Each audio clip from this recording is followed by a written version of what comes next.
Inilah harta kekayaan Hakim Eman Sulaiman disorot usai putuskan pergi bebas, cuma punya satu sepeda motor. Harta kekayaan Hakim Tunggal Eman Sulaiman disorot setelah mengabulkan permohonan gugatan pihak Peggy Setiawan. Di mana, Hakim Eman mengatakan status tersangka Peggy dalam kasus pembunuhan Vina dan Eki di Cirebon pada 2016 silam dinyatakan tidak sah. Sebab, Hakim Eman menilai tidak ditemukan bukti satupun Peggy Setiawan pernah dilakukan pemeriksaan sebagai calon tersangka oleh Polda Jawa Barat, Jabar. Setelah putusannya itu, sosok Hakim Eman kemudian menjadi sorotan publik, termasuk soal harta kekayaannya.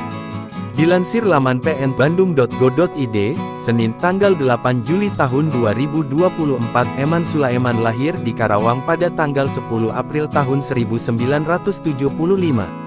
Eman Sulaiman menyelesaikan pendidikan S1 pada 1999. Diketahui, Eman Sulaiman sudah 24 tahun menjadi seorang hakim. Eman dilantik menjadi Wakil Ketua PN Pangkalan Bun, Kalteng pada tanggal 29 Desember tahun 2016 lalu. Kemudian, pada tanggal 1 November tahun 2019, Eman Sulaiman dilantik menjadi Ketua PN Wonosari Gunung Kidul sampai tanggal 19 Juni tahun 2021.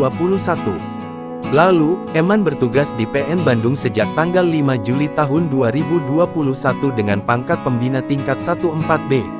Berdasarkan pada laporan harta kekayaan penyelenggara negara LHKPN, milik Eman Sulaiman periodik 2023 yang dilaporkan pada tanggal 2 Januari tahun 2024, tercatat total harta kekayaannya adalah 294 juta rupiah.